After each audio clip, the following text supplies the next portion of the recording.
Hola y bienvenidos al capítulo número 88 de Shamoun. Hoy vas a conocer una pareja increíble. Músicos, compositores, directos desde Seattle, Estados Unidos, Joe and Karen de Society of the Silver Cross. Este es un podcast corto y gracias a nuestros amigos de Prensa Fan pudimos hacer un Zoom de alrededor de media hora y charlar en inglés un ratito con ellos. Joe es ingeniero de sonido, productor, multiinstrumentista y educador en todo lo que es relativo a la producción y grabación de canciones. Karen es el cerebro de la operación, cantante y también multiinstrumentista.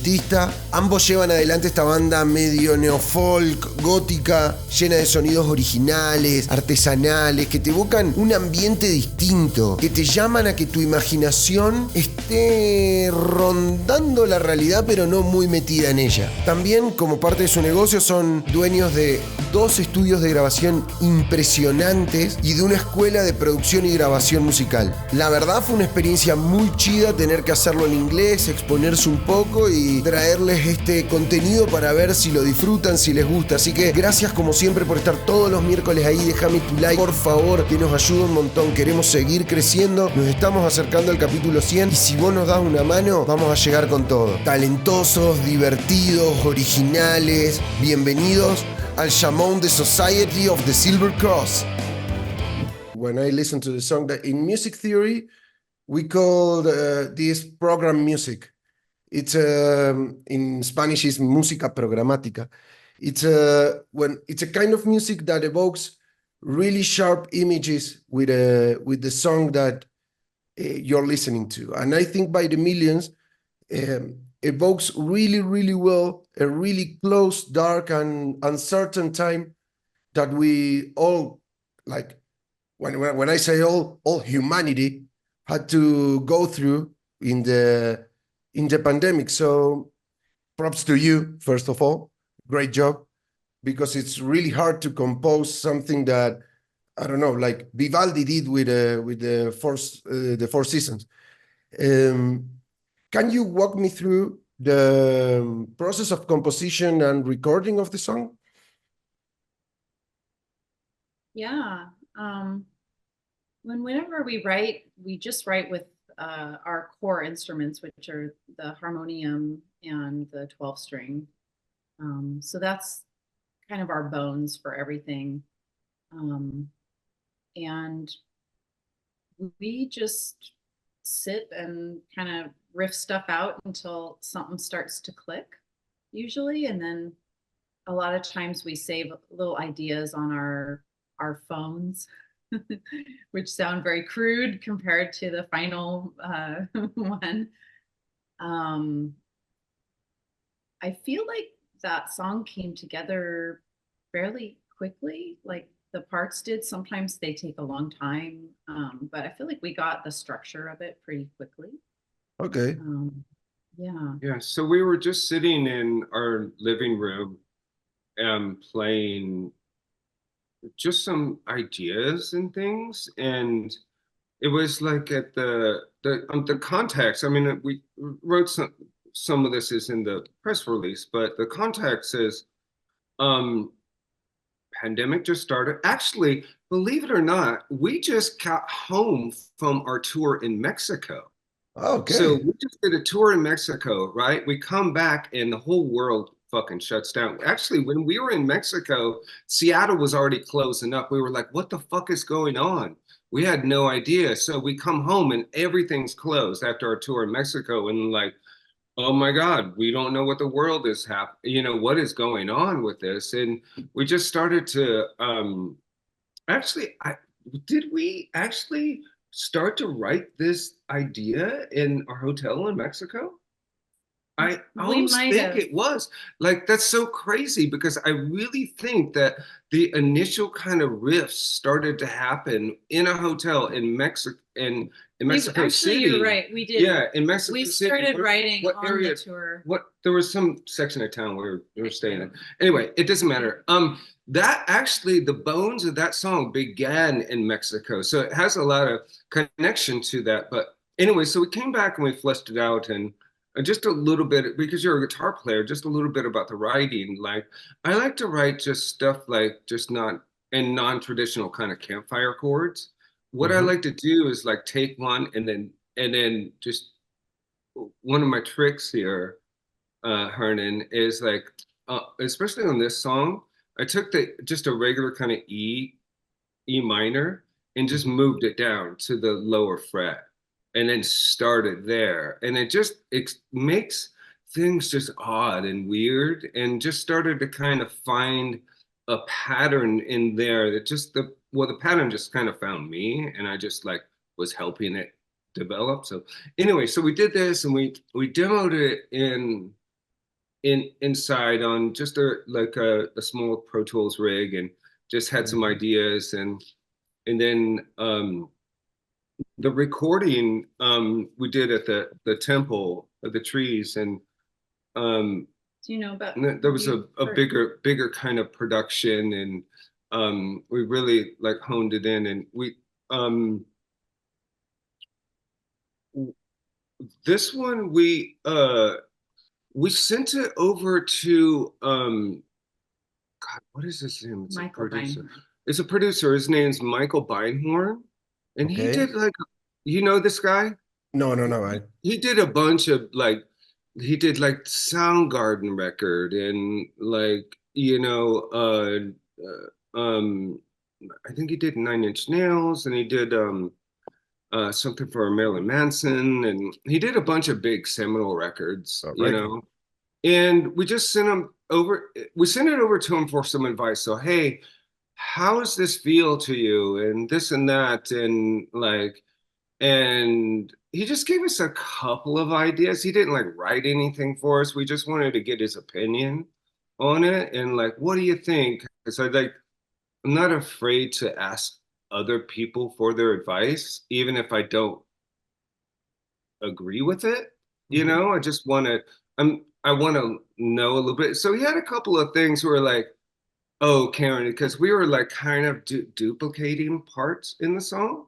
Mhm. And this is pretty long-winded, you might, but and then he was like, well, it feels like it goes on for too long on this part. So we shortened it up and then got right into the hook a little quicker. We kind of found a way that worked for us. It was more of his idea that sparked that than Okay. telling us exactly what to do. It's like, hey, I feel like it should da da da. And I wasn't sure if it was him or somebody else. Like, it should be faster. And we're like, no, it's not No. going faster. Yeah, someone was like, the BPM is very slow. I think it might have been John Fryer. We worked a Yeah, little bit with John Fryer yeah, on the um, circle. Yeah. on the Circle Cast Around, the new song, and he did listen to a couple other songs. But one of the feedback points that we got, I believe, from both him and Michael were opening up the choruses. Mm. So we really thought that was a consistent point between them, and Yeah. when we did those, we decided to strip away almost all of the instrumentation and just focus on the vocals. So then when we get into the studio, we did a really big it's kind of like a stadium vocal or a gang vocal, where we did 24 tracks of vocals. And each track we kept stepping further and further away from a single microphone that we had at one end of the room.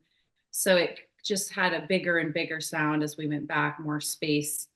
And we wanted that part to feel like a crowd of people, like all of the people, you know, of the world coming together. So Yeah. we felt like it was a good inspiration to do something different like that on the chorus.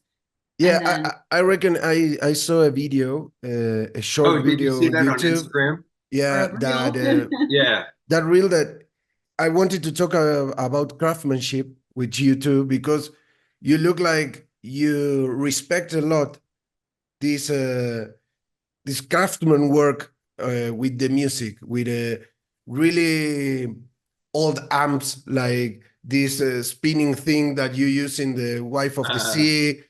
I yeah. don't know the name. I don't remember, but The Leslie Yeah. cabinet. Leslie Cabinet also great. Yeah. So what is this craftsmanship to you too? Like what does it mean? What does for you this approach leaves you with? Well, I think it I like the kind of the analog process and figuring stuff out instead of fiddling around with plugins and trying to do this and that. Like they never actually like to me have that depth of the quality. And I like to experiment with like sounds and textures and things like that, or like and kind of doing things in untraditional ways. Like we both like that. Like, Mm-hmm. and like for example, like the Leslie, they make a a pedal that emulates that. But the thing about these things is they can never emulate air, right? Yeah. They never can emulate that. Like kind of like stepping back from the microphone, right? And Hmm. keep doing these vocal takes and stepping farther and farther back. Like you can't really emulate that inside Pro Tools just by nudging things farther and farther back. You literally just have to spend the time to do it to get these kind of big the quality. And I think that's what we're just trying to, focus a little bit more on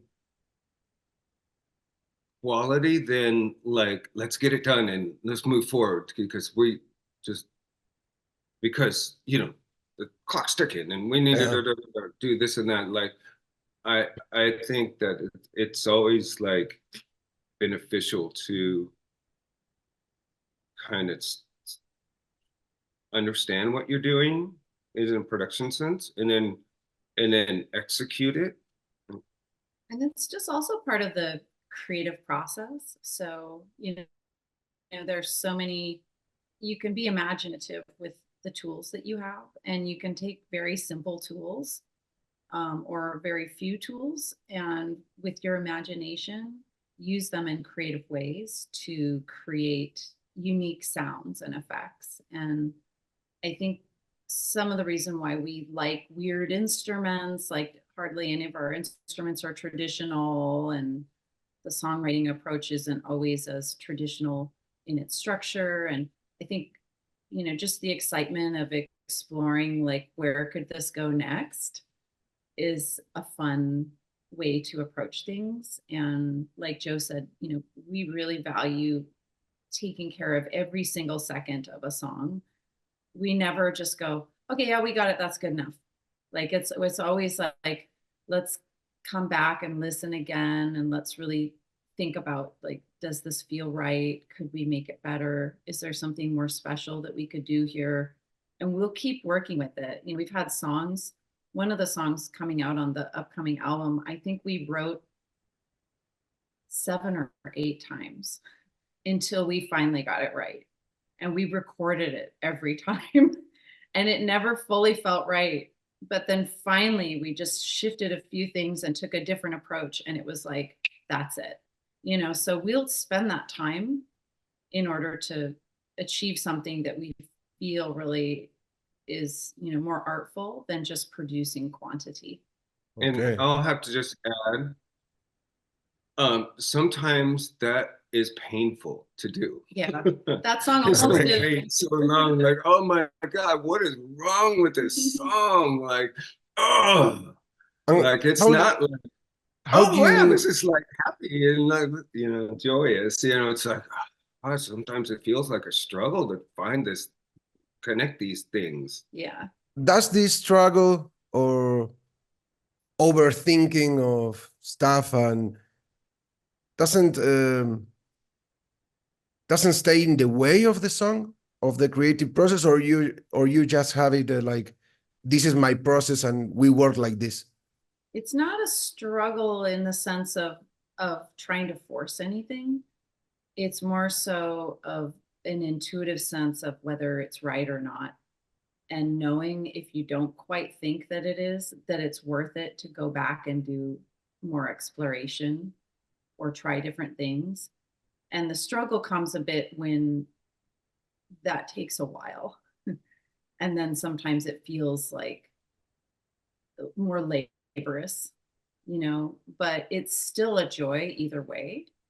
But it is not so much a thinking process, but a feeling process, if that makes sense. Yeah. Yeah, it really does. For what I've seen, you guys are really dedicated to music, passionate, I would say. You pay really close attention to detail. When you're recording, like I'm talking about the Society of the Silver Cross, obviously, but also about your other projects, like the Orbit Studio, the Seattle Recording Arts, the Temple of the Tree Studio. I mean, for what I've seen, they are really particular. They have your imprint. You have done a really nice and tidy work around what you send to the world. So for me, from my point of view, I might be wrong. That's a love project. You have a love project also. So I would like you to conceptualize love for me. Like if you categorize it between all the projects, if it has differences, because in By the Millions also, as I said, it's a really, really dark um, moment in life and wherever, but the song also strikes a little bit of hope and the togetherness that humanity has to go towards so we can live a better life. And that's love too, love for humanity. So if you can conceptualize a little bit of what is in your mind and how do you express love within your projects? Well, I think for one, we only move in the direction of what we're passionate about. I've always felt like passion, creativity, and love are very intertwined, because all of them to me feel like they're beyond the ego and the small self, and they're about connecting to something greater. Um, I think the most powerful driving force, whether it's writing a song or any of our businesses and um, things that we run in our daily lives, is how can we be of service, um, and how can we make something amazing for somebody and uplift them and uplift what they're doing. And um, I feel like if you can align with that, then you're just naturally aligned with love, because you know it's it's a bigger force than just you. So when you're bringing something in that's more and to help others and uplift others, then you don't have to even try. You're just going to be in attunement with something that's more loving. And I also feel like, excuse me, No worries. Being authentic is kind of our guiding light. And a lot of these songs and ideas and stuff, and even me like working with artists in the studio, um, that I feel like ideas don't come from me, they come through me, right? And if I like, I have a story that I'd like to share with you. It's like when um, be honest, I don't know what I'm doing. I have no idea what I'm doing, right? But I know how to walk in those rooms metaphorically and find out. And that being kind of open to like, I don't know, sometimes I even like when I'll meet with a group or something like that, like I'll I'll say like, I don't really know what I'm doing. And they look at me real funny, like, holy shit, what am I into? But then I'll explain to them what that means, and they go, ooh, I want to work with this guy because he doesn't have like, you know what I mean? He's that Yeah. like I feel like trying to get my ego out of the way, like, oh, it's about me, blah, blah, blah, blah, this and that, like my Stardust and blah blah blah and all this Yeah, other the great but producer. I have the formula and whatever. yeah, it's not helpful because like everybody, even songs, they need different things, you know? Like I don't know, like let's find out. Um and somehow we've found a sound that's unique to us and we haven't really like we've been inspired by other things, but I wouldn't say that we're like a formula kind of music and band, you know, because it's not. Yeah, I It actually isn't. try not to be overly influenced by other things and Okay. it's almost like the influence is more of an inward process. It's almost like a meditation Yeah, where you for sure. kind of open yourself up and say, use me. Let it come, see what comes out of this, and try. I'm your vessel. Yeah, I do. I really Yes. I see it like being a vessel and in a humble way of like, let me bring something in through this that isn't about me, but I'm here physically on this earth, so put me to work. I reckon. Um, about you a little bit. How did you meet to start this journey of music and music production and teaching and all that stuff? And when in your musical journey? So we met at a Christmas party for misfits and like and things like that Great people place, great family place. clothes and like or would rather be with not with their family, you know. So there was a big kind of like party and not a big one, a dinner party. So we ended up meeting and hitting it off, and then but then musically, And we're married, yeah, just for in yeah, case you Yeah, weren't. yeah, So yeah. yeah, we But go ahead. we didn't start playing music with each other right away, even though we both have played pretty much our whole lives, from young childhood days. Um, but then Joe was going on a little solo tour in Europe, okay. just with his guitar, and he's like, "Do you want to, come play some keys with me?" And I was like, "Sure." And we had a harmonium at home, and I was like, "Well, let's bring this. This would be fun to travel with." And it's acoustic and easy to use for a live acoustic setting. So yeah, I learned some of his music, but then we just naturally started writing together. It was just inevitable. But when Awesome. we started writing, the songs were shifting because then we were both contributing in that way. We realized soon, like, okay, this is something else, so let's just make another project with this. And Yeah. yeah. I have the most hilarious story about this trip too, right? So, Let's see. we were playing a show in Amsterdam, Okay. and uh, we played like, I don't know, 8 songs or 10 songs or something like that. After every song was done, nobody clapped. It was fucking silent in that room.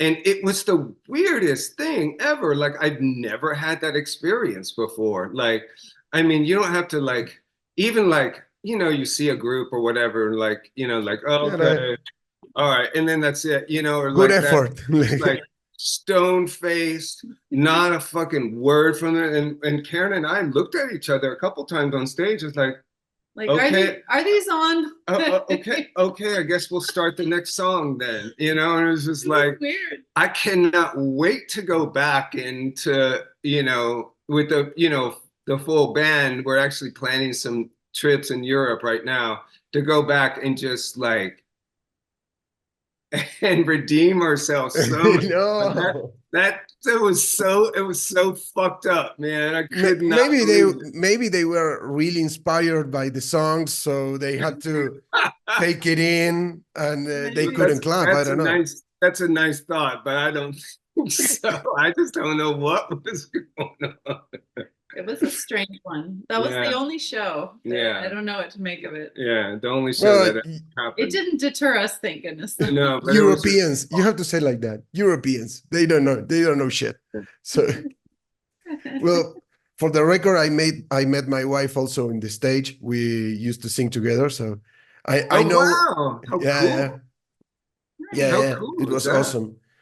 Um, Speaking about where you are, you're based in Seattle, Mm, great yeah. place, and it's a really musical place. From Nirvana to I don't know, Chris, I love you, Cornell, Yes. Quincy Jones, the Fleet Foxes. I don't know. It's a really musical city. Uh, what's the scene today? How it's developing? What are the styles that you also as a recording artists, producer, Well, engineers are listening to? yeah, I mean, it's kind of all over the place a little bit. It doesn't seem like there's like a sound right now that's happening, but there's like I can just tell you there's just like great bands here. There's great musicians. It's a pretty supportive community and these kind of things, but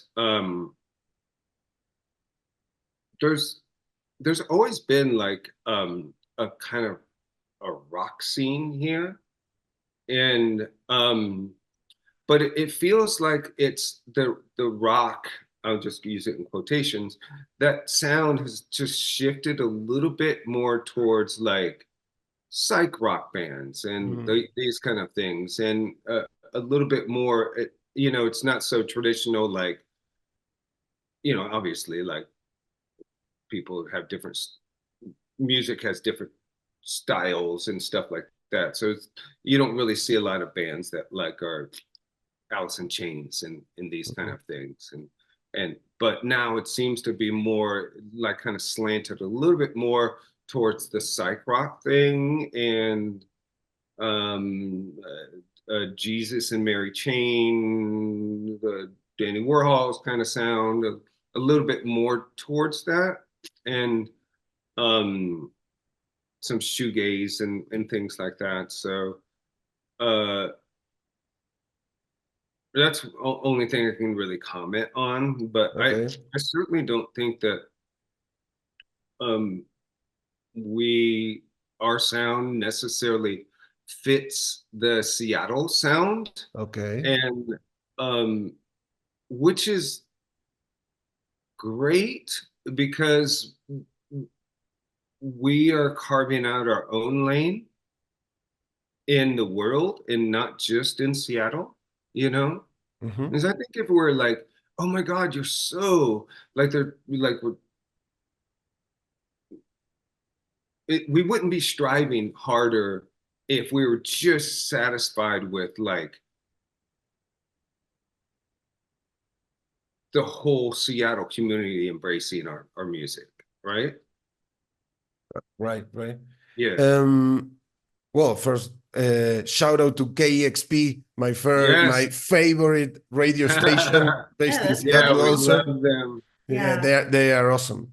All my college years, they were uh, my company while I was studying. So awesome. Hmm. Um, Awesome. since you're a music producer and you're a business instructor in SRA, uh, what do you what can you comment about these single times that we are living in? That you may prepare an album, but you drop it like in singles. I publish this, and maybe when I publish like 10 songs, I publish a record. How do you feel and with this kind of times that we are living in musically? Well, I mean, go, Okay. was that to me? Both, like you from a producer perspective, and she from the um business kind of view of the music industry. Mhm. Um, you know, I think the collection of songs, a body of work, is really important. Um, uh, but it just seems like in America, like it's such a singles driven sort of thing. Um, and I guess the first rule of a game is to know your end, right? Yeah. And when and actually I enjoy bands that put out a full record and a body of work instead of just like, oh, drip drip drip drip drip and then there's a record after that. um but but like it's kind of, the internet is kind of made music kind of cool, in a way that like it's an open playing field now. It's not like there's not all these gatekeepers and this and that. Um, so I'm 50-50 on the singles versus just full records because like everybody can have their own experience with what that looks like. And there's just not one box that everything can fit into. Does it change your way of work? Like it's different to work with a single kind of dropping artist as a record body of work artist? Well, a As- lot of times people will come to me with a specific goal in mind, like I want to make a record or I want to do a few songs. So and then so I think it's just like with like sometimes it's not it's just really a matter of time with Okay. what people can do and try to work with that. Okay. Do we need to jump on? No, I think we're fine. Do we Yeah. have a call? Sorry. No worries. Yeah, Do we- go ahead. Do you want to just finish up and No, that's fine. yeah? Mhm. And do you want to talk about the business side a little bit? Mm. Oh, okay. Okay, it's Zoom's okay. always awkward, Yeah. Yeah. Yeah, I don't like it. My podcast is a long form style conversation. Presently, we can speak for hours. So, are you gonna come to Mexico in the future? We hope to. Yeah, we really hope to come to Mexico City on this and some we really enjoyed our last tour there. It was just amazing. We met so many great people and had so much fun playing. And Oh, so it is on our list, definitely. I'd Well, we're almost rather just tour there planning right than now for yeah. everything. Yeah, so we don't have nothing solid, but we want to make that happen. okay. Well, you're invited to. I don't know if you are vegan or vegetarians or you eat meat, but I can cook the grill. I'm Argentinian, so I will do the asado for you if you come to Mexico, and we can record the podcast more chilled and talking all the Yes. time that we can. Well, we eat tacos. Yes. Yeah, also Yes. tacos, yeah, for sure. So I don't know how much time do we have now, but I think Oscar has something at 10:30 for us, which is okay. Which is now. So I want to say thank you to you too. You are awesome. I really liked your music. Uh, I really liked what I could see about you and all the business that you do and focusing on teaching also. It's for me it's awesome. It's a really nice way to approach to music and the music business and the music enterprise. It's really healthy, at least from what I see. So with all the invitations already done and we are waiting for you here. I just leave you with whatever you want to say to end up this call. Oh, Well, well, first of all, thank you. yeah, thank you for your time. We'll Pardon. take you up on that invitation someday. Yes, Cool. definitely. And I can't wait to hang out with you and other new friends and have new experiences. And we actually really enjoyed our time in Mexico and playing. And yeah, we'll definitely be back for sure. Cool. Yeah. We'll what be I waiting. really liked the most about coming there was just the people were so sweet Yes. and so supportive. And I felt like we just felt a lot of love from people in a way that was really lovely. Awesome. Awesome. Thank you very, very, very much. Oh, thank you, my friend. Thank you. And sorry for my English. It's a bit rusty. So It's great, You're great, actually. yeah. And when next time I see you, I want to find out where you got that T-shirt. this one, Urban Outfitters in I don't know. Okay. I bought it in a trip to the States. Oh, really? Interesting. Okay, many years cool. ago. All right, cool. It's awesome. All So right. I don't know if we can end the call now.